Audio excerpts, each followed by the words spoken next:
Hello and welcome to Insights from Elsewhere. My name is Cynthia Portugal. I am Brazilian and I live in São Paulo, Brazil. We created this podcast to speak to insights professionals from around the globe, especially in Latin, Africa, and Asia, and of course, elsewhere. We aim to find out how they are doing research. We want to understand what's their experience with technology, how they influence headquarters or global markets with their local nuances, and of course, what are the curiosities about those regions that affect the field of research and insights. Today, I'm going to talk to Sushma Panchawati, the co-founder of Predata.ai. In a simple way, Predata gets your past research and turns it into digital personas. You can ask new questions to it. She has a background in robotics, engineering, and consumer insight, and she's going to talk about her past life as well prior to founding Predata. She's worked across India and all the Asia Pacific region and other global markets, including Brazil at some point. She was always in consumer insights or marketing roles, helping brands like Google or Netflix to localize their global strategy within those emerging markets. Welcome to Insights from Elsewhere, Sushma. It's a pleasure to have you here today. It's a pleasure to be here. Thanks for inviting me, Cynthia. Really nice to meet you. Nice to meet you too. So let's go into it. First, I would like to know, how did you get here? How was your journey into insights? Okay, so I've had a bit of a wavering path into insights. I did my bachelor's in engineering and robotics specifically, which is a way to kind of automate mechanical systems. So I did my engineering in that. And I started working at a manufacturing plant, a steel plant, where you produce steel. And I remember I was there just for a few months doing my internship, and it was so terrible. The experience, I loved learning about robotics, but it was just so depressing to be in this gray, dull area. And so I swung the other way. I wanted to do something creative. And so I did my MBA and I started working at India's largest TV network at the time in their research and strategy team. So my world, usually my day-to-day life was about understanding people, their, viewing patterns, what drives people to a certain show or a certain movie. And we worked across the age bands, like young people watching MTV and channels like that, like younger kids watching, Wow. and older people watching telenovelas. And so it was a very interesting life. We did a lot of research, but it was also a lot more of internal data and analysis of, ratings and things like that. But I remember doing one project that really changed my perspective. There was a show that one of our competition channels had launched, and it took the country by storm, and everybody wanted to understand why this show is doing so well. It was set in a region of the country which were in the rural setting where there was still a practice of child marriage. And the whole country was like obsessed with this show. And I couldn't understand why, because it's not like child marriage was happening in today's day and age everywhere. It was just very particular to that region. And I remember going and doing some ethnographies and some qualitative work, talking to young girls in other parts of the country and understanding why they really resonate with this show. And they started talking about, how they relate to the struggles of this girl, even though they themselves don't go through the same child marriage, etc. But and even if they're going to college or whatever, they still have some restrictions, right? So going into that really opened up my mind in terms of how to think about how people behave with respect to content and generally in consumer behavior, because it broke a lot of my own prejudice against this type of content. Wow. Yeah. Yeah, because it was about intellectual curiosity and all that research does, but also like personal growth for me. Because I, coming from an urban center, was kind of judgy about this type of content and didn't really relate to it. But then when I heard these girls, young girls talking about it, really opened up my mind. I remember coming back and writing some blog posts and telling all my friends about how fascinating it is to kind of understand what drives people to, choose what they choose. And that really made me kind of switch over to the agency side. I applied and I moved into qual agency. Till then, I was doing a lot of quant work. So I worked in qual agencies for a few years in India. And then in the last 7, 8 years, it's been more regional work. I worked at Sound, which was an American agency. I was heading up their APAC region. That was my first regional role. That's where I got to work in a lot of global projects, not just in APAC, but also elsewhere, including Brazil. Brazil. So it kind of made me open up again a little bit more in terms of how similar a lot of the emerging markets are in terms of their value systems, in terms of their cultural history. While every country is unique and has its own culture and everything, there are also a lot of common threads across emerging markets that you start to see a pattern. So that was a very interesting experience for me because I got to work in 30 countries. I got to travel a lot. And that really opened up my worldview. So, again, apart from the intellectual curiosity, it was also personal growth for me. I really enjoyed that. Then I got into tech. My next role was in a tech company, again, a global tech company. It was UK based. And that was an ed tech company. So I was trying to understand how people view careers and education in their early career stages across the world. So, how it differed in Nigeria versus UK versus America and so on. So, that was again a very interesting experience from an application standpoint because I was handling marketing and sales channels and social media and things like that. So, it was taking those insights and applying it into actual business decisions. And I went back into research with NRG, again, heading up the APAC business for them. And now I've launched my own company. I'm very excited about that. But yeah, that's like broadly been my journey. So it's been a few skips and hops, but very personally fulfilling for me. That's wonderful. And as you said, you found a thread of commonalities between the emerging countries. What are those those things that you saw in common between them? Thinking about market research and how it influences market research work. Yeah, yeah. I think there are some, at a cultural level, there are some commonalities. Like I remember we were doing some work in rural Vietnam. And I had a whole team of people from all over the world coming in, and we were going along as a group to people's homes in rural Vietnam. There were folks from Europe, from US, other people from Asia, and so on. And when we were walking along, and these were ethnography, so we were going to people's homes, we saw that pretty much everybody had their doors open. And you could, as you walk on the street, you can actually see inside their entire house.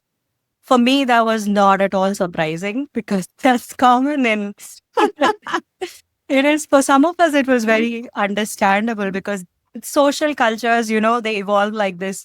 It was like a whole village community, kind of a feeling, and everybody's in each other's business. And, the notion of privacy is not the same as it is in the US or some of the Western countries, right?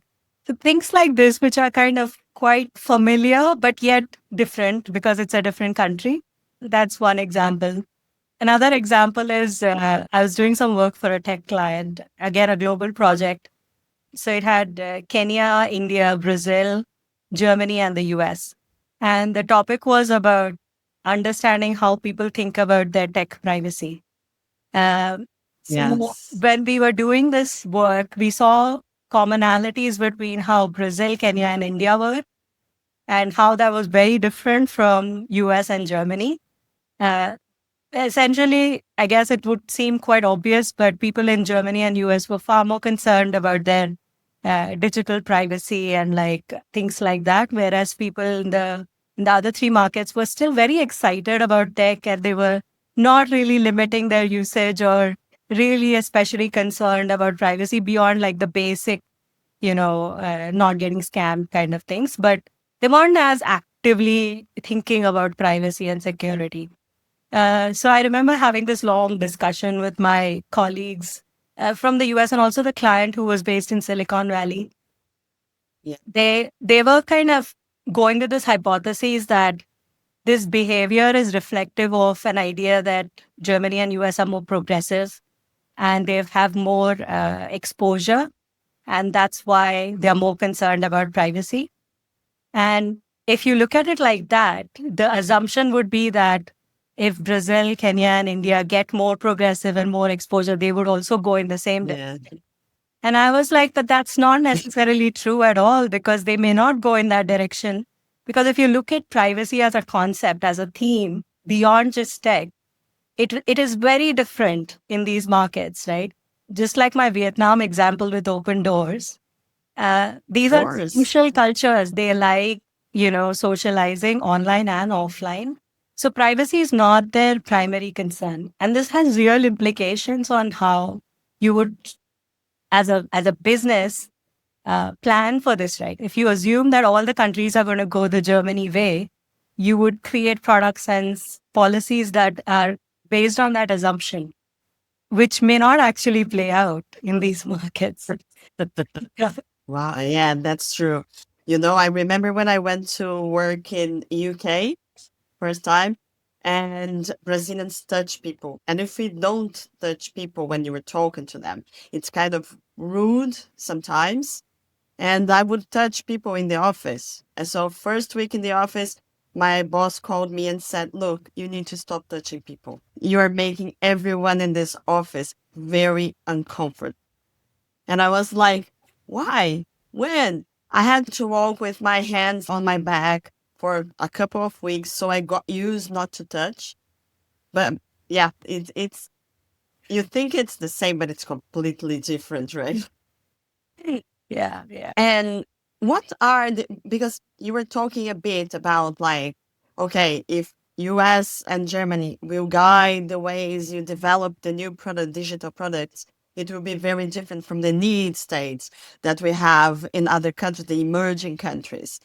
So when you think about everything that you know about those emerging countries around the globe, what are the biggest challenges and opportunities when you think about research and understanding local insights? Okay. I think by definition, what emerging countries have in common is the growth state that they're in. And that automatically means that they are in a lot of flux, whether it's technology, whether it's economy, whether it's literacy, whether it's cultural absorption from rest of the world. All of these cultures have this flux in common. They're in a state of change, whether it's Indonesia or, a South American country or an African country or Asia or India. There's a lot of shifts happening from the bottom of the pyramid to the top of the middle of the pyramid, middle of the pyramid to the top of the pyramid. So this obviously opens up a lot of opportunities because unlike the more established, successful countries, um, where it is kind of reach a certain saturation level in terms of behaviors or market penetration. But from a business standpoint, from a client standpoint, there's a lot of opportunity in emerging markets because there's a lot more room left to grow in these countries. So that is the big opportunity that everybody talks about. This is especially true for large countries like India, Indonesia, where there's a large population these countries are like a very flat triangle with a big bottom in the end, right? Whether it's rural or semi-urban populations that haven't really adopted a lot of the products and business as much yet. So there's a lot of room for improving market shares and penetration sizes and things like that. So that definitely opens up a lot of opportunities. The flip side to that is that because things are changing so fast, behaviors, cultures, mindsets also change fast. So you have to keep learning. Like if you had done some work in, say, Philippines 10 years ago, and you cannot assume that the same is true anymore. That is just not going to be true.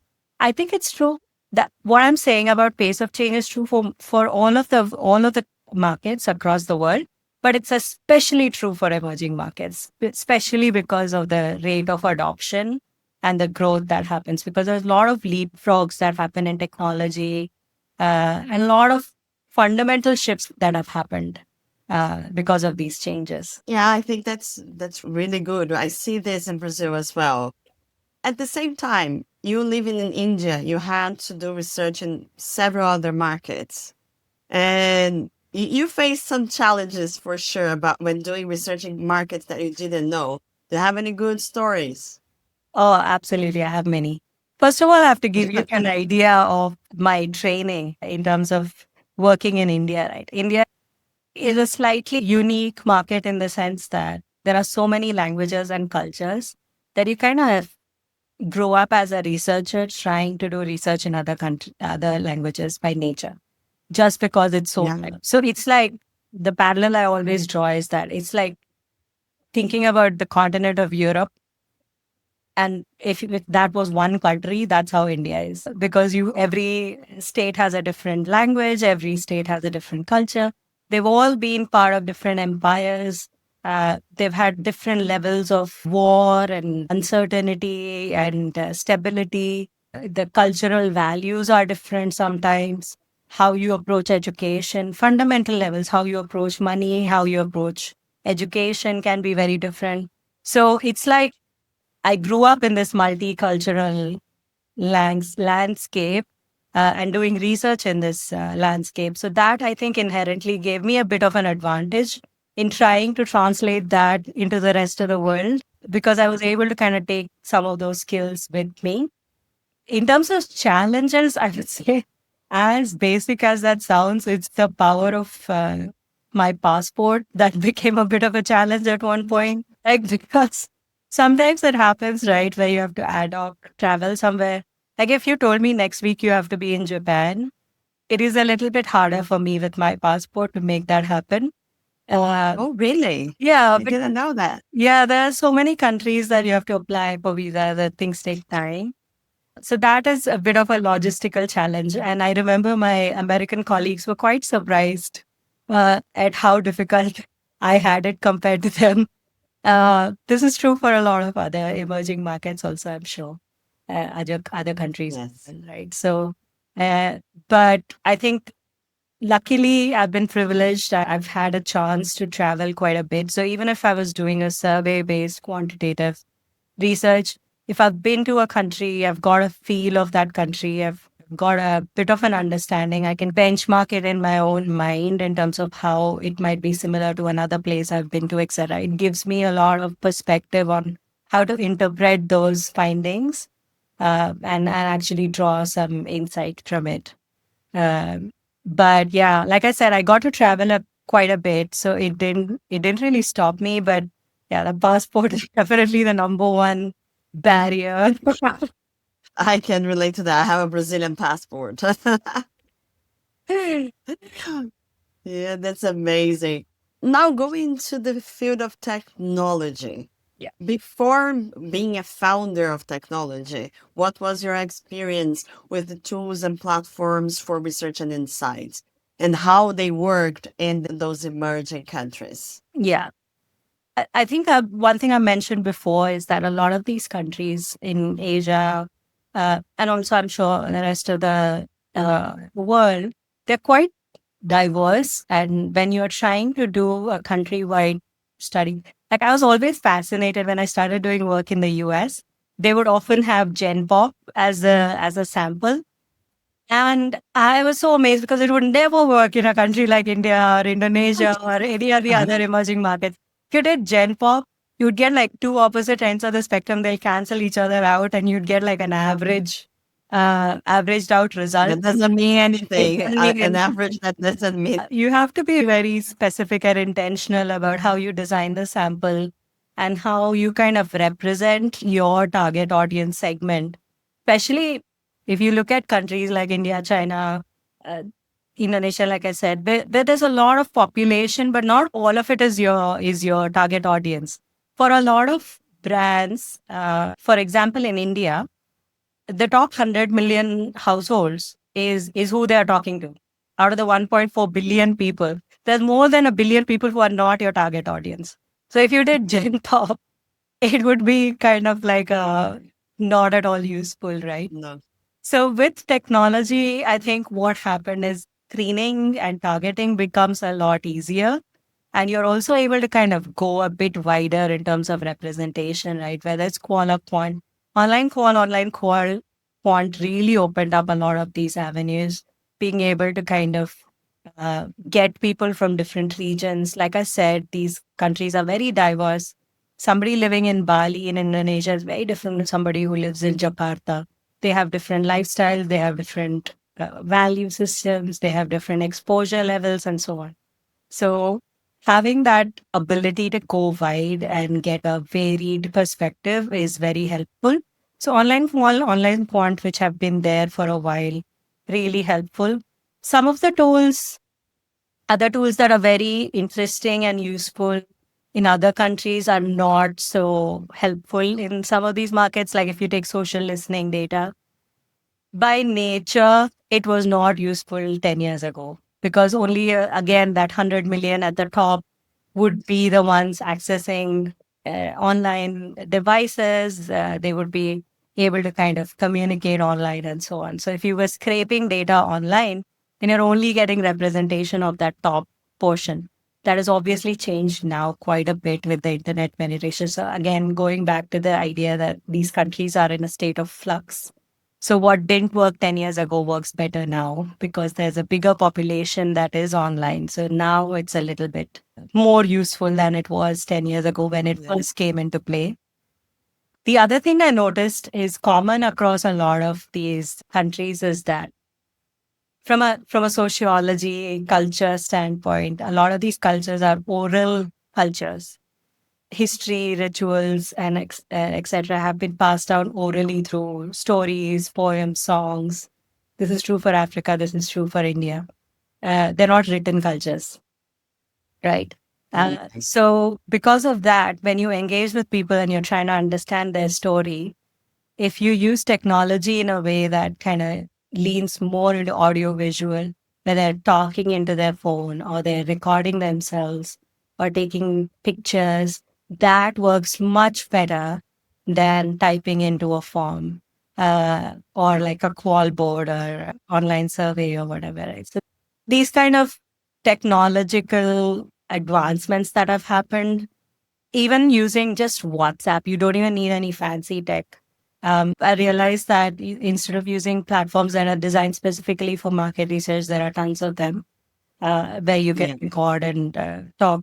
I find that using WhatsApp, something they're already familiar with, is much more easy for people. It kind of reduces the barrier to technology because barrier exists at two different levels, right? So one is the technology barrier that you have to learn a new platform, you have to kind of get familiar with it. The tech barrier, tech literacy barrier. The other is the language barrier.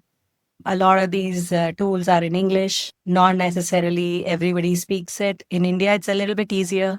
If you go even semi-urban, you can do some English based exploration, but otherwise it needs to be translated into their local language and things like that. So both technology and language barriers exist. So the moment you make it more audiovisual and you make it more oral, then it kind of removes that barriers a bit.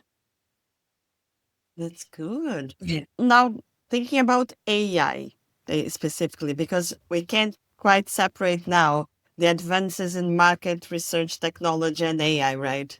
Everything is AI. What are the changes that AI is bringing into the table when we are thinking about market research? How is it shaping the future of market research? Yeah. I think this is the hot topic that everybody is talking about in market research world. All the conferences are about AI. Yes. Lots of excitement, lots of fear. I couldn't leave it out of the podcast because everyone would say, "Where is AI?" Yeah, yeah. It's mandatory to talk about it. Yes. And everybody has an opinion, either like of fear and like this purest desire to kind of keep research clean and not Yeah. pollute it with AI, or the other way where they want to use AI in everything. I think sentiment and excitement aside, AI has a lot of potential in market research, obviously, because data, with AI, what you're able to do for the first time is kind of ingest a lot of unstructured data. With big data and data science, you were already able to use structured data and do predictive analytics and things like that in retail space um or product usage and things like that. But for the first time, we are able to kind of ingest a lot of unstructured data and use that as a way to kind of predict behavior. So that is very exciting to me. I think a lot of people are still using AI as a faster, cheaper alternative, trying to find like a way to increase efficiency within the research process. And I think that is the lower hanging fruit. So a lot of agencies are going for that using tools like Coloop or ChatGPT or whatever to kind of make the research process itself more efficient. But I think that is like the just the starting point of we're just scratching the surface in that approach where you're keeping the larger system intact, but you're just trying to make it more efficient. But I think AI has a lot more potential beyond just being faster, cheaper, and thinking of it as a summary machine. Yes. You could actually think of it as a way to handle more complex data sets, even beyond what traditional research can do.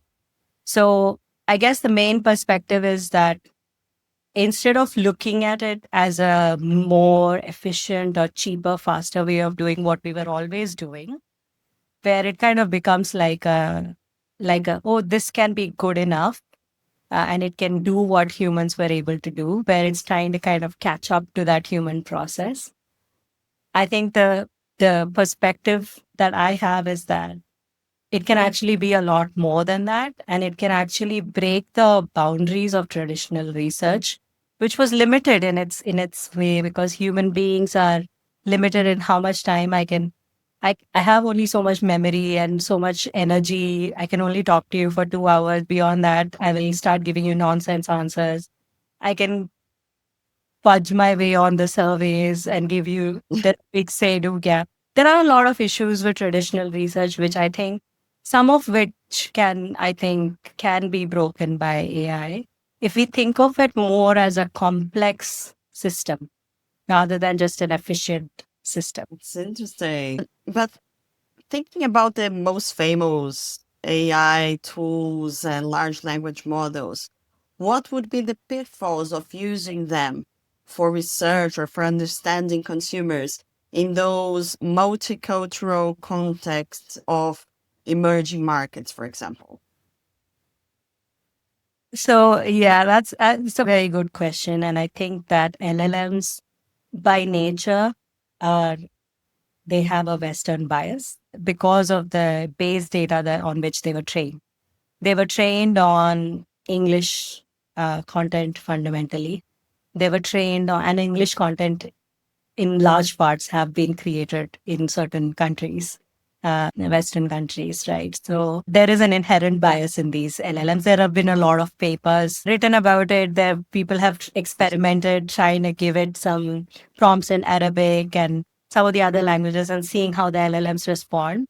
So it has been proven that there is an inherent bias in the LLM training. That is definitely a thing we as market research industry need to be mindful of, especially when coming from other cultures and countries.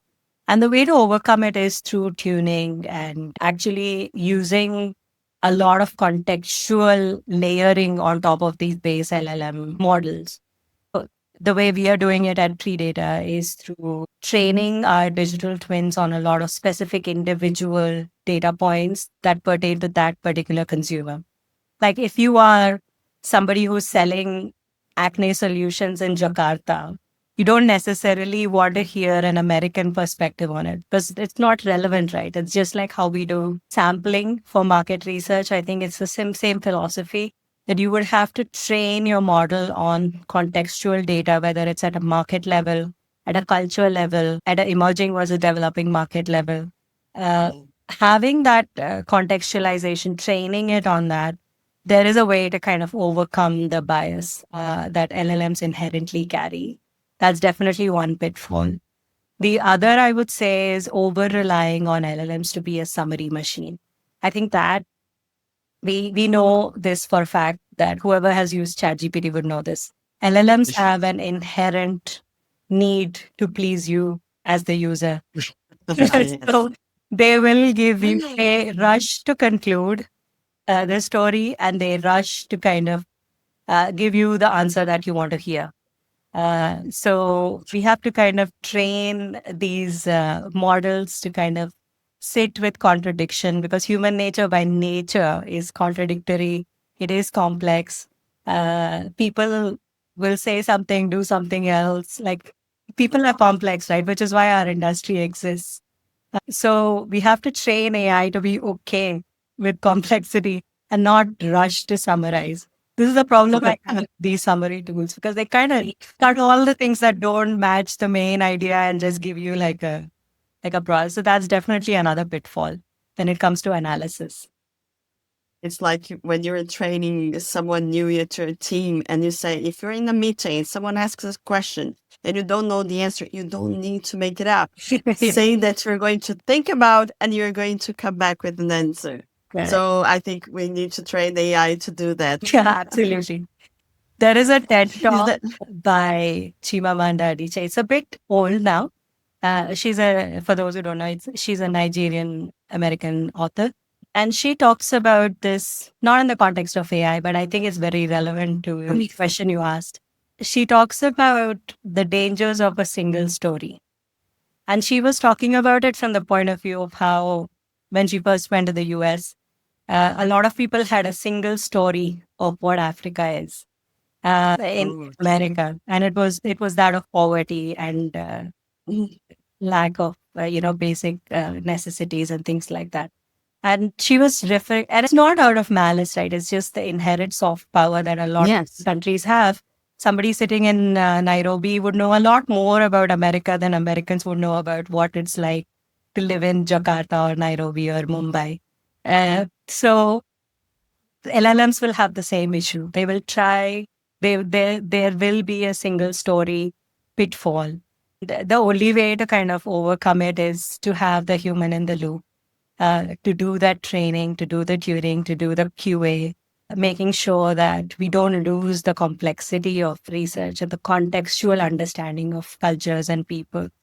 So yeah, that's the only way, I guess, to overcome it.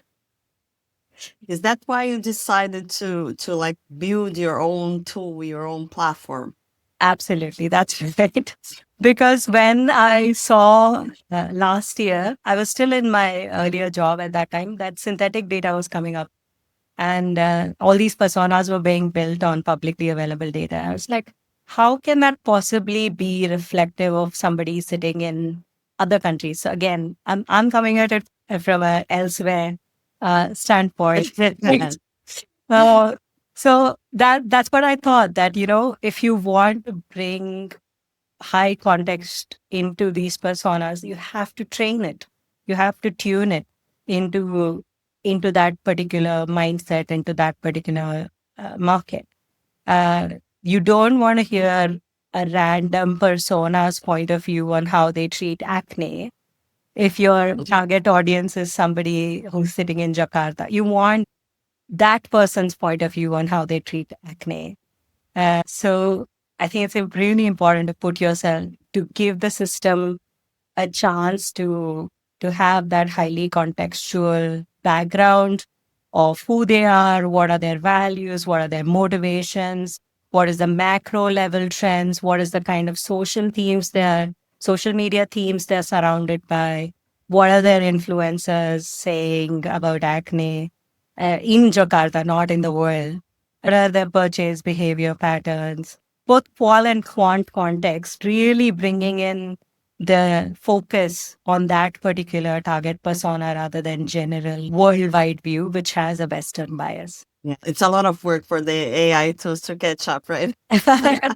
Yeah, but I think a lot of Yeah. people like me included, but not. There are many more people, I think, who are kind of aware of this and building solutions for this, which I'm very happy to see. Uh, I think people are getting increasingly aware of the fact that with the summarizing tools and the single story point that I was making, that is beginning to come into light. So I think like every technology, there's initial excitement, there's a lot of buzz, there's a lot of boom.